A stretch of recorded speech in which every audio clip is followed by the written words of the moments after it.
Hello. Good morning, good evening, good day, everyone. So I'm really excited because we are continue our IMDC Ambassadors Tuesday Talks. This is our weekly YouTube series where we meet inspiring young leaders from around the world, the future diplomats, mediators, peace builders, and change makers. Every Tuesday, one ambassador, IMDC ambassador, one conversation, one inspiring story. And today, guests join us from the beautiful Nigeria. Amina, before we begin, welcome. I'm really happy to see you again. Not so long past, just 1 month before you attended IMDC 26 in Armenia. How are you doing? Hi, Miss Christine. Hi, everyone. I'm actually very, very excited to be here. Well, I wouldn't say I'm completely fine because we are still mourning the death of our assistant dean, who actually played a great role in our participation for the International Mediation and Diplomacy Competition. So the faculty has actually been briefing because the man is a man of the people and he has a very good relationship with students. So I'm not completely fine, but then we just have to move on. Okay, so my deep condolences. I know how much he invested as a doctor in your future and as IDR specialist. I know he did a lot for university, not only for university. So Yes, ma'am. He actually did a lot. that's great. So, and besides that, it's happening because it's life. And I do believe he will rest upon that peace upon. But I think something great he gave you because you are the legacy. Yeah. You are the Yes, ma'am. future. And you have to Yes, follow ma'am. because from he's now as a star and he will look at you and he say, I'm proud of, I'm proud of each of the member and each of the student of your university. And Yes, I know it's hard, but today we will speak and I want to know about you more. Who is Amina Ambassador or Young Ambassador of IMDC? And we are really happy to have you. Really, I'm happy to have you today. And let's talk. I always like to start with something like simple. And when people hear your name, Amina Muhammad Bello, what is the first thing you would like them to know about you? All right. Thank you so much once again, Miss Christine, for that question. When people hear my name, Muhammad Amina Bello, I want them to remember a leader. I want them to remember someone who has impacted the lives of many people, especially the underprivileged. And I also want them to remember that I have left a legacy and that for my community service that I have done, it has impacted a large number of people, especially young women in particular, because I'm a female activist. So I'm passionate about women education, women empowerment, and also women freedom. So if my name is to pop up in a conversation, I want people to remember me as a leader who has shaped the world positively. Great answer. It was thoughtful. I saw that in your eyes that you were trying to follow your emotions and it in order to share what exactly you want the people think about you. Just hear your name. Wonderful. Now let's travel back a little. And how did your IMDC journey actually begin? Okay, my IMT journey began. I've actually had interest in mediation for a very, very long time.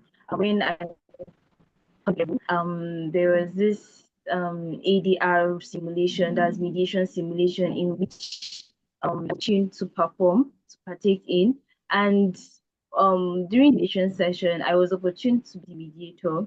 I was actually very, very young, so I didn't actually have a lot of experience in mediation. But then, with the coaching of some of my seniors, like Brother Ibrahim, I was able to scale through that mediation simulation. But then after the mediation simulation, I met him personally and I told him that I really love this field of alternative dispute resolution and I would really love to build a future in it. And then he told me that yes, he saw something in me, that I've actually been a natural mediator to him because of the way I carry people and also how neutral I am regarding in handling cases. So I told him that I really want to pursue mediation, and then he gave me some materials to study and videos to watch. And then when the opportunity popped up, that is the international mediation competition, he was looking for people who would be interested in the national mediation competition, and I showed interest because of the law of mediation. So after the registration and everything, then we did our classes with Yima, and classes were actually very, very impactful. I got to learn a lot about mediation, a lot that I wasn't even taught in the classroom, because this is not something we are being taught in the classroom. It's something the ADR Society does solely, and with other engagements that we partake in competitions and also our personal research. And so I told him I wanted to participate in the international mediation competition, and he gave me a slot. Then we started our back-to-back meetings. We started studying cases, international treaties that I have actually never even come across it, if not for the international mediation. So it has actually widened my knowledge. I've been able to learn a lot of things that I wasn't taught in classroom, things like the VCTR, the VCLT, and consular relation. A lot of people my age and also some of my classmates don't even know what these terms means and what it entails. We even had back-to-back presentations regarding these, and there was a time that Brother Ibrahim recommended a movie for us to watch so that we could have more practical experience of how this treaty works. I remember watching a movie that explains how the VCCR works, the consular relation works, and till today, I cannot forget the experience and what I have learned from that movie. So mediation is something I really, really love.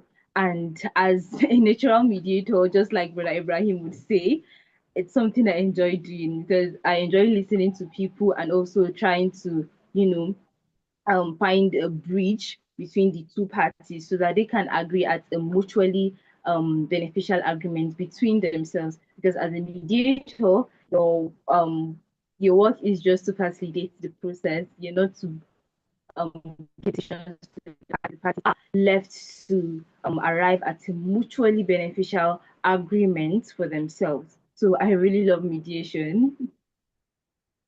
So this is just, I believe, international experience changes us in some way. Yeah. So these challenges you faced it in IMDC, because in IMDC, which I founded as an organizer and author of IMDC, I figure out that anyway, they're trying to use some commercial who have a big background in commercial mediation. They do try again and again to use some tricks from commercial mediation, which is not acceptable. And IMDC I built is something unique, which is we using some basic mediation tools, however, it's constantly different in organizing because it's closer, it's mixed with international relations, the political science, diplomacy itself, and historical, political history itself, and the culture differences. So the knowledge about the tradition, religion, and so on. Okay, it's something which I call hard, And the more that you will attend, you will understand the dynamics and real rules of IMDC. Anyway, let's talk about Nigeria. I just mentioned about the cultural differences. I know in IMDC you face that. Different languages, the barriers, because now I'd love to talk about your home. Your home is Nigeria. It's fabulous. And just I want to visit, as I said, to Nigeria. I do believe I will do. And Nigeria is known for the diversity, a lot of ethnical groups, vibrant the culture, dynamics. And I know you have a lot of patience while you are speaking, like to articulate. Yes, you are very talented young people. I do know a lot of people talented from Nigeria. So if someone validate the visit to Nigeria, let's say, for the very first time, what will you tell them they absolutely must experience? All right. Thank you so much, Miss Christine, for that question. First of all, I would say that I'm proud to be a Nigerian, and Nigeria is a tapestry of diverse traditions, culture, and also ethnic groups. We have over 255 plus ethnic groups in Nigeria, where every ethnic group represents their own culture in different ways. So if a person is to come to Nigeria, I would say you are coming to a home where people would be very, very accommodative, because Nigerians are very, very accommodative, especially to foreigners. Yes, we actually embrace foreigners.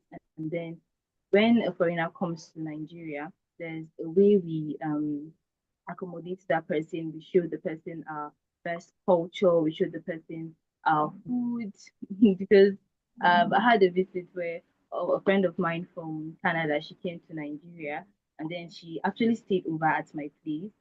And she was actually impressed with the food, because to her it was the first time tasting something like that, the swallows and the soup and everything. So it was actually a different experience for her.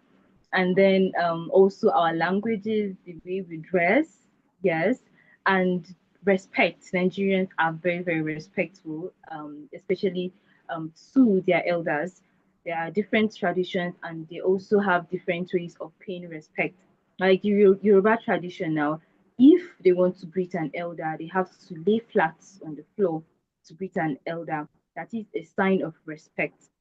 And also in the Hausa tradition, you have to still squat and greet your elder. That is also a sign of respect. And we also have our clothing, our traditional attire, which is actually very, very amazing, because it is actually handmade, especially the adire. It is handmade and it is known by the Yoruba people. And we also have our museums where we are able to, keep our ancestral idols and everything, to show who we are as Nigerians. So Nigeria is a home, and it is actually welcoming every single person. It's a home for all. Perfect. I definitely will visit Nigeria, and I want to see all the teams and participant and greet your university. I do believe it will be as soon as possible. So you, you represent a new generation. Sometimes people say young are they say that young people are the future. I actually think young people are already shaping the presence. We will not wait to the future. And what does the leadership mean to you, dear? All right. Thank you so much once again for that question. Leadership to me means the ability to guide, inspire, and influence people to work together to achieve a shared goal. And a leader is expected to carry every single one of his team members along without being biased. Leadership is the ability to effectively communicate to your team members. It's not about having a title.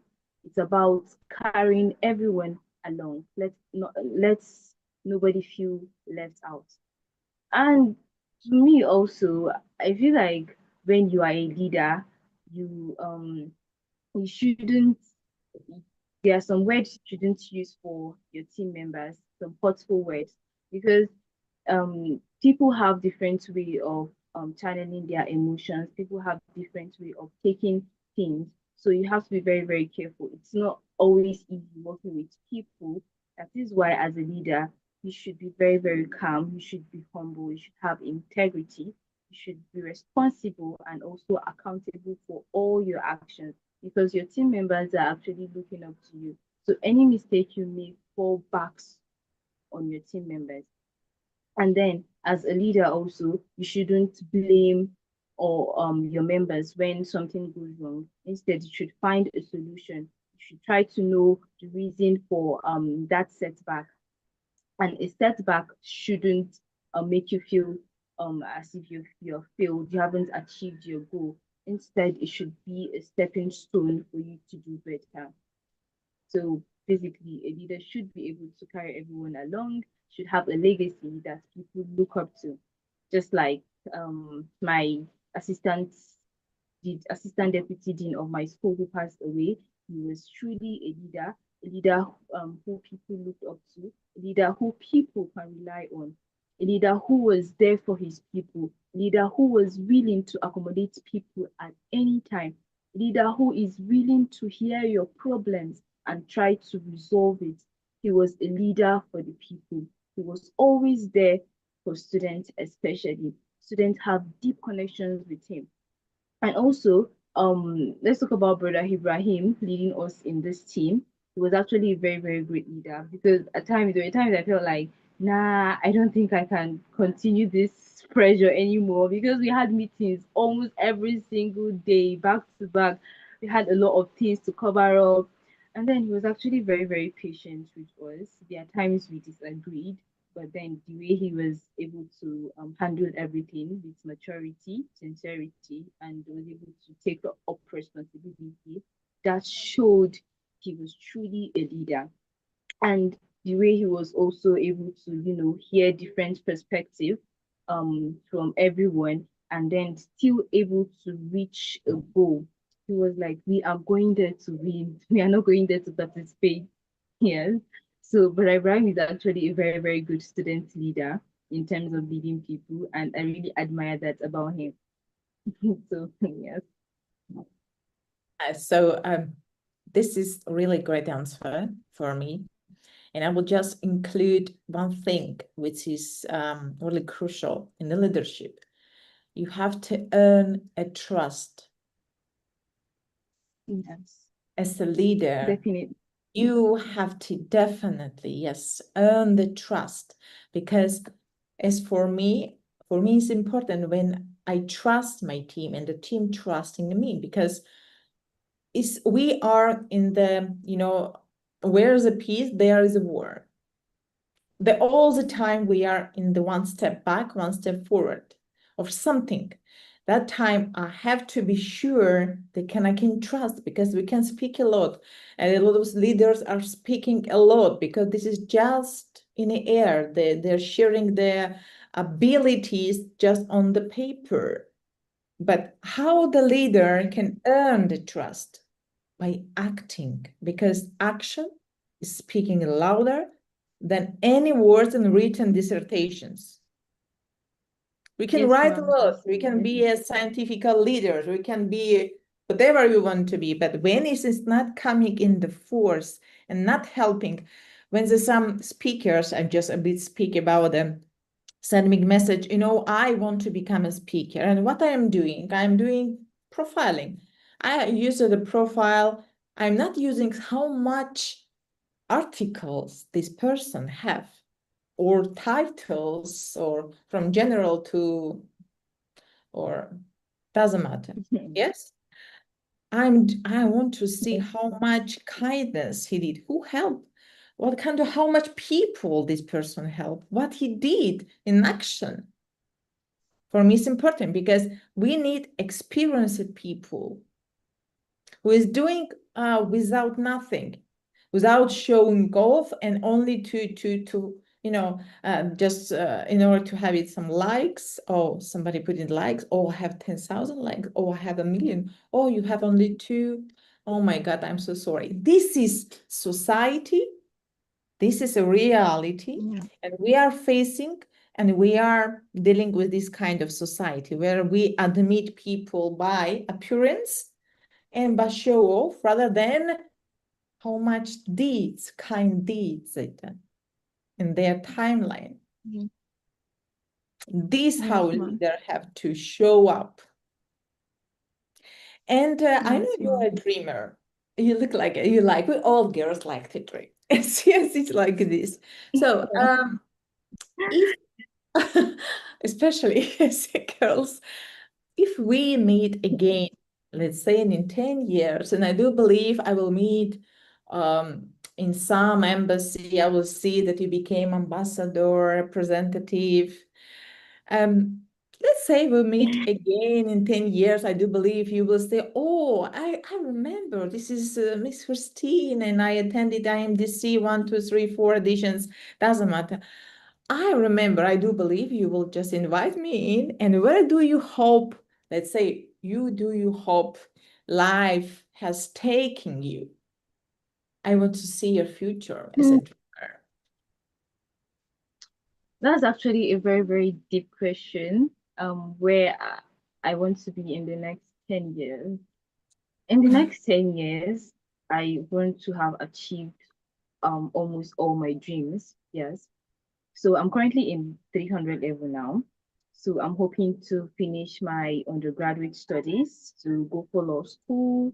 And I'll be done my law school in 2029. That's still very far, unfortunately. Oh my God, I have a Okay, so I want to pursue a career in the international space, particularly international diplomacy, digital governance. So I want to be an ambassador for my country, representing my country in peace building facilitations and also in mediation sessions in diplomacy and all that. And I'm currently running my own organization, although it's still very, very young. It's called Young Women in Power. So what we do in Young Women in Power is to impact women, to empower them, to create changes for them, to create mentorship sessions for them.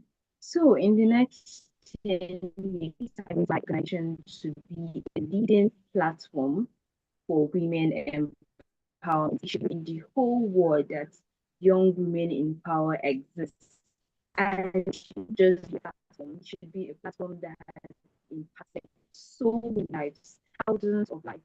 It should be a platform that has created opportunities for so many young women. It should be a platform that has mentored so many young men. And also, I want to pursue a career in leadership because I really love leadership. I've always been a leader since my primary school days. I've been the head girl in primary school, library prefect during my secondary school days, and in my university days too. I've always held leadership position. So now in Nigeria, we unfortunately don't have a female president. It has never happened before. So I want to change that perspective that women cannot lead. Why can't I just be the first female president in Nigeria? Yes, I want to change that mentality that women are not allowed to lead because women deserve to lead. Women have the ability to lead. They just need the opportunities to lead. I want to have impacted in so many people. I want to be a leader who I want to be a leader who a lot of people will be proud to have. Great. I like you're ambitious. I see the light, I see the fire inside of you that will really brings you in the stage higher where you are now. And I do hope you will participate in our conference in Cyprus. Hybrid is dedicated to the women in diplomacy. As you are our student and IMDC Young Ambassador, we want to see the young leaders, your voice, which is matter. And you know what? Maybe I'm a prophet. Why not? Nowadays, just what time is it now? 6:56 Cyprus time. So let's say today you said that I will be the future president, the female president of Nigeria. Why not? So if it's come to, of course, I do believe it will come. So I will be one of the first area guests. Okay? So you will invite me and say, oh, Miss Christine, you remember 4th of August, 2026, 6:56 p.m. You told me that I will become, okay, 80% from 100, I will become the the female leader. Why not? So I will be really happy. It will be my Thank honor you so to much, be ma'am. your guest. So Thank you. let's, before we will come to and conclude our conversation, I decided to provoke you with one, my beloved proverb, why I want to show not only guests of our channels, I want to show other teams who tried to become like a come to cross or lead or become a semifinals or finals, and they're asking a lot of questions. We face a lot of misunderstandings between teams because of the language and culture and the technical issues. And you know what we face it in IMDC. It happens. This is life. However, I want to show why you became my ambassador. I want to show your ability. I want to show them and say that because it will be a huge dot and there will be no question at all. Because a lot of questioning, it is after competition, any competition. We do have, why not me and she? Because, why? I'm better, maybe I'm a better than Amina. You know, I want to close these questionings. Okay, you are with me? Yes, Let's ma'am, go. definitely. I'm with you. I like it. So I will say to you some story, which is important. This is Okay. one of the proverb. It's like a parody. It's like a story-wise story, but I just will just listen. The lion, the fox, and the donkey, because I like to all the time to give the students this kind of hard task and quiz and where to see their abilities and to find that they are gifted, talented side. So the lion, a fox, and a donkey. Once upon a time, a lion became hungry and he called it the fox. So the lion have been, let's say, president, king, whatever. Yes, that time. And the fox was prime minister or servant or someone, secretary, let's say. He stated, go and bring me some food. And the folks, of course, start wandering through the forest until she met a donkey. My dear, she starts to speak sweetly.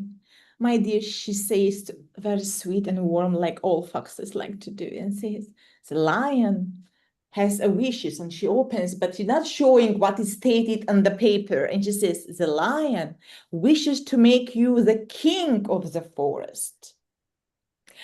And he's waiting to place a crown upon your head. So the donkey is how to think, oh my God, I'm so lucky. He was surprised, but delighted. He followed the fox to the lion's cave. The moment he entered, the lion attacked. The donkey managed to escape, but one of his ears was turned off. Wow. Frightened and angry, the donkey turned to the fox and started to argue with him. You lied to me. The fox smiled calmly. Just listen carefully. And no, my friend, the lion removed your ear only to make room for your royal crown. You misunderstood his intentions. So the donkey hesitated and then, He believed. How ordinary people in countries try to eat this story. He returned. This time, the lion beat off his tail. Again, the donkey cried. You deceived me, the fox. You are really the fox. And the fox replied, stop, stop, stop, stop, stop. No, no, no, no, no. How could a king sit having this long tail? He's uncomfortable on his throne with such a long one. The lion was only preparing you, my dear, for your royal seat. So listen.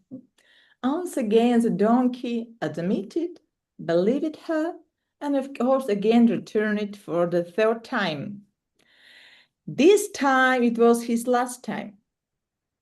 God all the time gives you 3 times, but it was last. The lion devoured him and completely ate. So when the meal was over and the lion looked at the fox and asked, okay, I ate almost everything, but where's the donkey's brain? The fox answered, Your Majesty, if he had used it or have it, he would never have returned. So my question, I don't believe this story is really about the lion. It's something more, and I do believe you understood the really Yes, big ma'am. Yes, ma'am. a fox or donkey is not about them. Just figure out. I believe it's about human behavior, human attitude, how is in working in the countries, in the families, in the friendship, in any cases. So I'd like to ask you, what is the real lesson of this story? Who was the most dangerous character, lion, fox, or donkey? From a diplomat's perspective, what mistakes do you see? And from mediator perspectives, could this story have ended differently?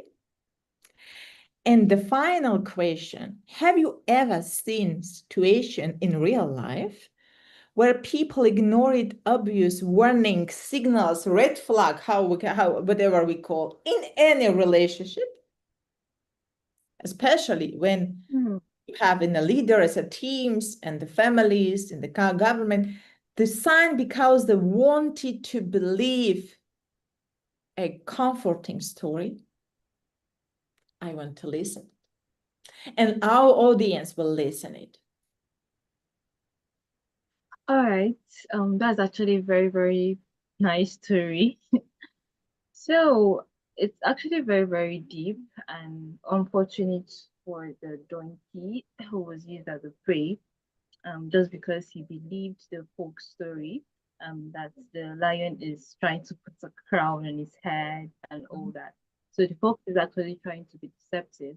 And because of the trust the donkey had for that fox, he believed every single word he said.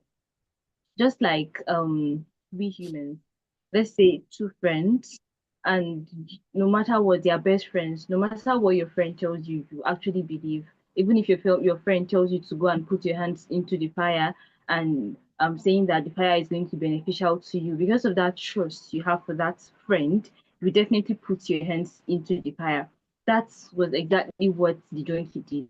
Because of the trust the donkey had for the fox, he he allowed the lion to prey on him, thinking that nothing is going to happen to him, not knowing that the lion wanted to use him as a meal, which is so unfortunate. So now bringing it down to leadership, aside from the friendship analysis I have given, bringing it down to leadership, we can see that our leaders have hidden agendas which are not exposed to the public. They only want the public to believe what the stories they are telling. They always try to play the innocent card, and they tell their people that they are working and they are doing the best they could just for them to buy sympathy. But that's not actually the case. They have hidden agendas. They are secretly preying on us, we the people. They are taking our resources, they're taking our money meant for the development of a country. They are taking its leaders and not doing what they're meant to do. And they are still trying to buy sympathy on us. And then they keep on telling us that they are going to help their citizens, and they are not doing it. In Nigeria now, we practice a democratic system, and democracy is a system of the people, by the people, and for the people. So the people's want should be listened to. The people's want should be fulfilled. We have a lot of gap in Nigeria. I wouldn't say Nigeria is the best country because we are still very, very behind. We are still developing, and our leaders are not actually making it easy for us. They are embezzling our money. They are not doing what they promised to do for us. Instead, they are exploiting us, which is very, very unfortunate. They promised to serve the people, but instead they are doing otherwise. So a leader shouldn't be like that. If someone has given their trust to you, you should hold it with integrity, because it takes a lot for a person to completely trust on you and you betray that person trust. That person would never trust you again if they eventually find out that you have been exploiting them. The person wouldn't trust you again. And that is exactly what Nigerian leaders are doing to us. They have failed us countless times. They kept on promising us the same thing: change, change, change. But instead of the country to improve, it's even getting worse every single day, which is very, very unfortunate. And we, the citizens of Nigeria, we keep hoping that our leaders are going to change, but they are getting worse. And it is very, very unfortunate. And I pray for in Nigeria, where the leaders would serve the people with transparency, with integrity, with honesty, and to also uphold the trust we have looked up to them. Because we are looking up to them as leaders. So they're already failing us, and we're already losing trust in them. So we just pray for a better Nigeria, and also we as humans, we shouldn't trust people blindly, completely. When someone tells you something, you should try to do a background checkup on it to verify if it's true or not. You shouldn't just believe someone. If not, the person will throw you inside the well, and you think they are doing you a favor. They are not doing any favor. Instead, they are biting you at your back. So for it, I hope I did just. It's okay. I really It's feel so sad for the mentee. It's very unfortunate because he trusted his friend, and it's okay. It's okay. I understood your pain. However, the moral of this story is that we always, not to mention, doesn't matter which kind of, I would say, we are using, where we are using this proverb, want to show us that here in this place, we have something important. Anyway, we have to use both and the intentions and the love and sense and heart. Nobody says, but this, our brain, is given to us to use it logically, to see and to treat people correctly. So if there is ignorance, if there is misunderstanding, if somehow you sense and they are connected, because if you listen on the heart or you listen in the brain, sometimes you can mislead or misunderstand. But when they are connected with each other, that time you are building empire. That time you will see who is facing your having 10,000 masks, who is your friend, who is not, who is betraying, who is just it is who it is. So all the time have your opinion. This is a moral.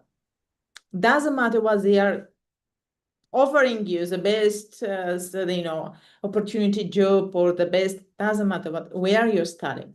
If it can be any one of the leading universities, if you are smart enough, you can study in your country, in your university, and become one of the best.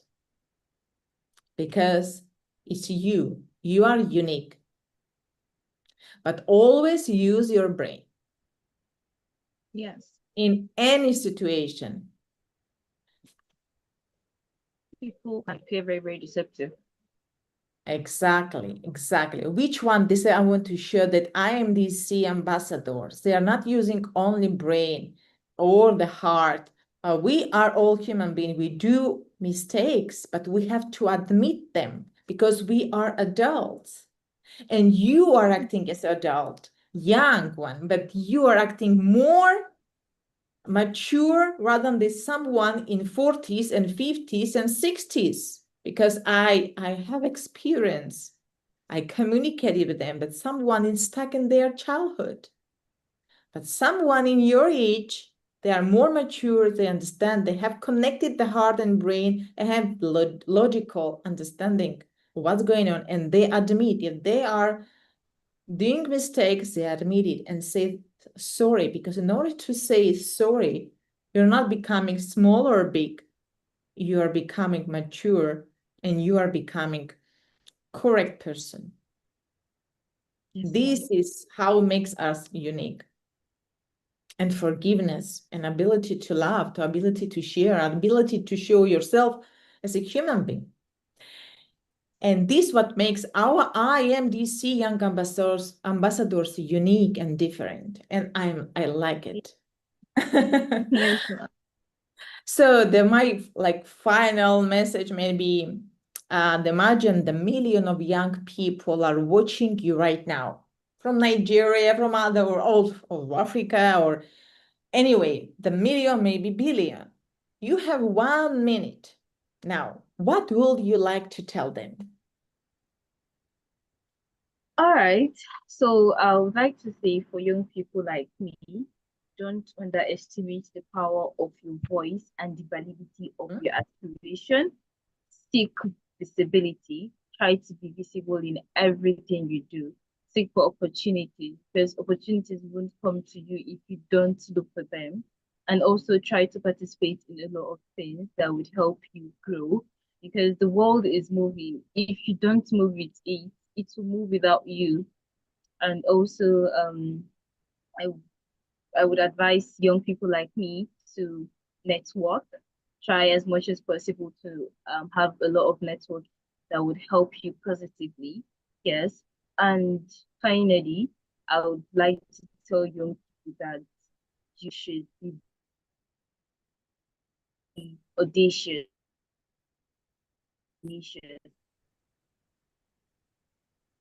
Thank you. Thank you very much, my dear. So I will just close, and today our IMDC Ambassadors talk. My dear Amina, thank you so much for spending this time with us, even though there are sometimes the technical difficulties you are facing. I know. It has been a real pleasure getting to know you more, learn about your journey, your experience, your thoughts, your dreams.